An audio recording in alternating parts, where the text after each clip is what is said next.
अवधूत चिंतन श्री गुरुदेव दत्त. श्री स्वामी समर्थ. श्री स्वामी समर्थ सगळ्यांना. तर आजच्या व्हिडिओमध्ये आपण पाहणार आहोत श्री गुरुचरित्राचं आपण जेव्हा पारायण करतो त्याचं उद्यापन आपल्याला कसं करायचं आहे त्याच्याबद्दलच तुम्हाला आजच्या व्हिडिओमध्ये माहिती मी देणार आहे. जेव्हा आपण गुरुचरित्राचं पारायण करत असतो तेव्हा आपल्याला सप्ताह कंप्लीट आपले 7 दिवस करायचे असतात. तर आपल्याला ते 7 दिवस कंप्लीट झाल्याच्या नंतर 8व्या दिवशी त्याची आपल्याला सांगता करायची असते, म्हणजे आपल्याला उद्यापन त्याचं करायचं असते. संपूर्ण पोथीचे वाचन आपल्याला झाल्याच्या नंतर शेवटी आपल्याला श्री दत्त महाराजांना आपल्याला नामस्मरण करून पारायणाची फलश्रुती आपल्याला त्या ठिकाणी पूर्ण करून घ्यायची असते. म्हणजेच आपल्याला शेवटचे 44 ते 53 अध्याय आपल्याला कंप्लीट करून घ्यायचे असते आणि शेवटच्या दिवशी आपल्याला पहिल्या अध्यायामधले आपल्याला 4 ओळी आपल्याला पठण करून घ्यायच्या असतात. तर 7 दिवसाच्या वाचनानंतर आपल्याला पोथीला आपल्याला फुलं अक्षदा वाहून त्याची पूजा पण आपल्याला करायची असते आणि छान असा गोडाचा नैवेद्य दाखवून उद्यापन करायचं असते. तर तोपर्यंत तुम्ही आपल्या चॅनलला सबस्क्राईब करून घ्या. आपण छान अशी माहिती आपण आजच्या व्हिडिओमध्ये पाहणार आहोत. उद्यापन आपल्याला कसं करायचं आहे आणि स्किप न करता शेवटपर्यंत आपला व्हिडिओ आजचा पाहायचा आहे. तर कालच्या व्हिडिओमध्ये आपण माहिती पाहिली होती, नियम आपण पाहिले होते, पूजा पाहिली होती, आपण आपल्याला किती दिवस करायचं आहे ते पण पाहिलं होतं. आपल्याला ब्रह्मचर्य पाळायचं आहे, सात्विक आहार घ्यायचे आहेत, आपल्याला कडधान्य आपल्याला टाळायचे आहेत आणि पोथी वाचन करताना आपल्याला श्रद्धेने आपल्याला ही पोथी आपल्याला वाचन करायची आहे. आणि सप्ताहामध्ये आपल्याला एकाच ठिकाणी आपल्याला बसायचं आहे, म्हणजे आपण रोज एका ठिकाणी त्या ठिकाणी बसलेलो आहोत ना त्याच ठिकाणी आपल्याला बसून रोज पोथी आपल्याला पठण करायची आहे. पोथीला हलवायचं अजिबात नाही आणि दिशा आपली तीच एकच दिशा आपल्याला निवडायची आहे, उत्तर किंवा पूर्व आपल्याला दिशा निवडायची आहे आणि ठराविक टायमात आपल्याला पूजा आपल्याला करायची आहे. म्हणजे जर सकाळी तुम्ही ब्रह्ममुहूर्तामध्ये जर बसत असाल 3 वाजता 4 वाजता तर तुम्हाला त्याच टायमात बसायचं आहे, किंवा तुम्ही सकाळी 8-9 वाजता बसत असाल तर आपल्याला त्याच टायमामध्ये रोज आपल्याला त्या टायमात बसूनच आपल्याला पोथी आपल्याला वाचायला घ्यायची आहे, म्हणजे आपल्याला पोथी पठण करून घ्यायची आहे संपूर्ण. तर आता बघा आपल्याला उद्यापन कसं करायचं. आपल्याला 7ही दिवस आपण पोथीमधले सगळे अध्याय आपले कंप्लीट झालेत, म्हणजे 7व्या दिवशी आपल्याला 44 अध्याय आणि 53 अध्याय आपला लास्टचा अध्याय कंप्लीट होतो. तर ते अध्याय कंप्लीट झाल्याच्या नंतर आपल्याला 11:30 पर्यंत आपल्याला नैवेद्य दाखवायचा आहे. तर त्या दिवशी आपल्याला गोडाचा पदार्थ आपल्याला बनवायचा आहे आणि त्या गोडाच्या पदार्थामध्ये आपल्याला तुम्ही पुरणपोळी बनवू शकता किंवा एखादा वरण भात चपाती शिरा तुम्ही बनवू शकता. आणि आपल्याला दत्त महाराजांच्या आवडीचा घेवड्याची भाजी आपल्याला बनवून घ्यायची आहे आणि तो नैवेद्य आपल्याला 11:30 पर्यंत आपल्याला नैवेद्य दाखवायचा आहे. तर नैवेद्य दाखवत असताना आपल्याला 4 नैवेद्य करायचे आहेत किंवा तुम्ही 5 नैवेद्य पण तुम्ही या ठिकाणी करू शकता. जसं आपण रोज उठतो आणि आपण दत्त महाराजांची पूजा करतो, स्वामी महाराजांची पूजा करतो, आपण जे आपल्या चौरंगावर आपण पूजा मांडली त्या कलशाची पूजा करून घेऊन सगळी पोथी वाचन करून घेऊन शेवटी आपल्याला हा 11:30 वाजता नैवेद्य अर्पण करायचा आहे. नैवेद्य अर्पणामध्ये आपल्या दत्त महाराजांचा सर्वप्रथम आपल्याला नैवेद्य द्यायचा आहे, कुलदेवतांचा द्यायचा आहे, पितृदेवतांचा आपल्याला द्यायचा आहे, स्वामी समर्थांचा द्यायचा आहे, आपल्या पोथीचा द्यायचा आहे, जो आपला ग्रंथ आहे श्री गुरुचरित्र पारायणाचा ग्रंथ, या पोथीला आपल्याला नैवेद्य दाखवायचा आहे.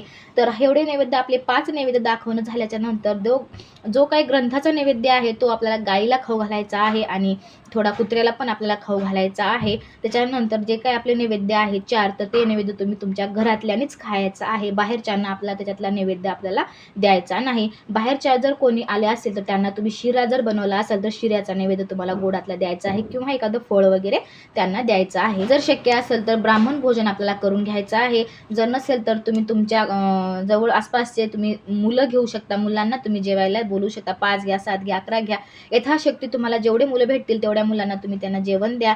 आणि जर 7व्या दिवशी तुम्ही करत नसाल तर तुम्हाला 8व्या दिवशी जर केला तर अतिउत्तम राहणार आहे. 8व्या दिवशी, कारण 7व्या दिवशी आपली पोथीचं पूर्ण सांगता होते, म्हणजे आपले अध्याय कंप्लीट होतात. मग 8व्या दिवशी आपल्याला सुवासिनीला बोलून आणायचं आहे. एका सुवासिनीची ओठी आपल्याला भरायची आहे, तिला जेवायला पण आपल्याला द्यायचं आहे आणि आपला दानधर्म आपल्याला करायचा आहे. यथाशक्ती जेवढा होईल तेवढा तुमच्याकडून दानधर्म तुम्हाला करायचा आहे 8व्या दिवशी. जे मी नैवेद्य सांगितले आहेत 5 नैवेद्य, ते तुम्ही 8व्या दिवशी पण दाखवू शकता.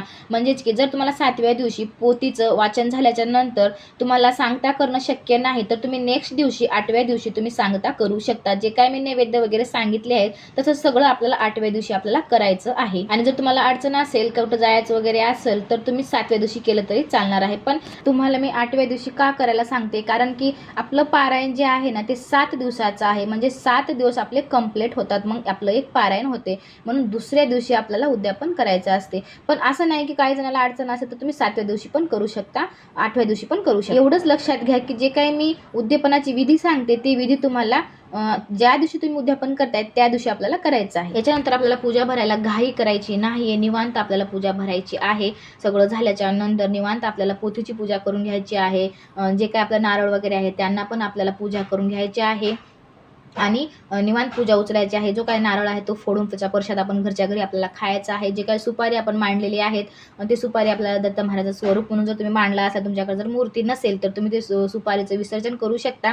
आणि आपल्या ज्या कलशामध्ये आपण ते ₹1 टाकतो ते आपण ₹1 आपल्या पर्समध्ये किंवा आपल्या तिजोरीमध्ये ठेवू शकता. कारण तो रुपया आपल्याला खर्च करायचा नाही, कारण त्याच्यामध्ये खूप सात्विक लहरी असतात. कारण आपण 7 दिवस या ग्रंथाचं आपण पठण केलेलं असतो. मग त्याच्यातून आपले जे काही दत्त महाराजांच्या सेवेतून जे काही सात्विक लहरी निघतात मग त्याच्यामध्ये असतात. म्हणून आपल्याला तो रुपया आपल्या घरामध्ये छान असा सांभाळून आपल्याला ठेवायचा आहे. बाकी जल वगैरे आहे ते आपल्याला झाडांना वगैरे टाकून घ्यायचं आहे, नारळ सोलून खायचं आहे.